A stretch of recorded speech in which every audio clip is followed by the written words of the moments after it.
রবিবার সাপ্তাহিক ছুটির দিনে ভূমি সংস্কার দপ্তরের নথি পোড়ানো নিয়ে তৈরি হলো বিতর্ক। স্থানীয়দের দাবি, দপ্তরের দুর্নীতি ঢাকতেই ছুটির দিনে বহু গুরুত্বপূর্ণ ওই নথি পুড়িয়ে ফেলা হচ্ছিল। বিষয়টি নজরে আসতেই এলাকাবাসী ক্ষোভ প্রকাশ করেন। ভূমি সংস্কার দপ্তরের এক কর্মী জানান, অপ্রয়োজনীয় নষ্ট হয়ে যাওয়া কাগজই পোড়ানো হচ্ছিল। তবে ওই কাগজ পোড়ানোর কোনো বৈধ অনুমতি দেখাতে পারেননি ওই কর্মী। রাজ্যের খোদ মুখ্যমন্ত্রী ভূমি সংস্কার দপ্তরকে দুর্নীতির আতুর ঘর বলে উল্লেখ করেছিলেন।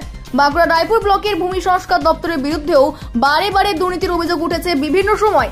এবার সরকারি ছুটির দিনে সেই ভূমি সংস্কার দপ্তরের নথি পুড়িয়ে ফেলার ঘটনায় নতুন করে চাঞ্চল্য ছড়ালো। আজ সকালে ওই দপ্তরের এক কর্মীকে দপ্তর চত্বরেই নথিগুলি পোড়াতে দেখেন স্থানীয়রা। ওই কর্মীর কাছে নথি পোড়ানোর অনুমতি দেখতে চাইলে তা দেখাতে পারেননি ওই কর্মী। উল্টে ওই কর্মী এক সাংবাদিকের ফোন কেড়ে নেওয়ার চেষ্টা করেন বলে অভিযোগ। আর এই ঘটনায় ক্ষোভে ফুঁসে ওঠেন স্থানীয়দের প্রাথমিক অনুমান, ওই দপ্তরের পাহাড় প্রমাণ দুর্নীতি ঢাকতেই এমন সরকারি ছুটির দিনে গুরুত্বপূর্ণ বহু নথি পুড়িয়ে ফেলা হচ্ছিল। যদিও সে কথা মানতে নারাজ ভূমি সংস্কার দপ্তরের ওই কর্মী। তার দাবি, অফিস পরিষ্কার রাখার জন্য বিএলআর নির্দেশেই অপ্রয়োজনীয় কাগজ পুড়িয়ে ফেলা হচ্ছিল। তাহলে ছুটির দিন বেছে নেওয়া হলো কেন? ওই কর্মীর সাব জবাব, অন্যান্য দিন বিভিন্ন পরিষেবা নিতে মানুষ অফিসে আসেন, সেদিন এই কাজ করলে মানুষ হয়রান হতো। সেই হয়রানি এড়াতেই ছুটির দিনে এই উদ্যোগ নেওয়া হয়েছে।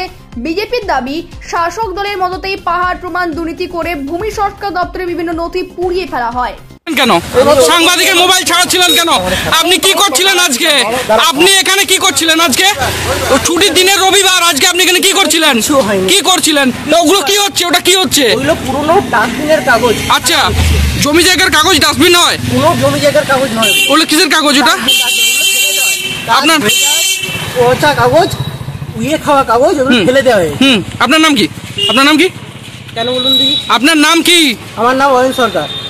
অয়ন সরকারের নেতৃত্বে এই নথিগুলো পোড়ানো হচ্ছে। এই বিএলআর অফিসটা হচ্ছে একটা দুর্নীতির আখড়া। এখানে আপনাকে টাকার বিনিময়ে এর নামে সম্পত্তিটা এই নামেই করে দিতে পারে, এরকম একটা ব্যাপার। প্রচুর টাকার লেনদেন হয়, যার জন্য এই নথিগুলা হয়তো কোনো কারণে কোনো গোলমাল আছে, এই জন্য এটা পোড়ার চক্রান্ত, এটা পুরো দুদিন ধরে পোড়াচ্ছে। তাতে করে বিএলআরও সম্পূর্ণরূপে দুর্নীতির সঙ্গে যুক্ত। আর তাছাড়া দেখতে পেলাম যে অয়ন সরকার আমাদের একজন সাংবাদিককে হেনস্থা করার চেষ্টা করেছে, সাধন মন্ডল নামে। এটাও কিন্তু উনি ঠিক করেননি। তারপরে আমরা খবর পাওয়ার সাথে সাথে তাড়াতাড়ি আসি এবং মানে যাতে না কোনো ঝগড়া হয় সেটা দেখি। হ্যাঁ, এই বিএলআরও সব থেকে দুর্নীতির আখড়া। বালি, মোরাম, মাটি সমস্ত কিছুতেই ওনার মানে ইন্ধন আছে এবং কাটমানি আছে।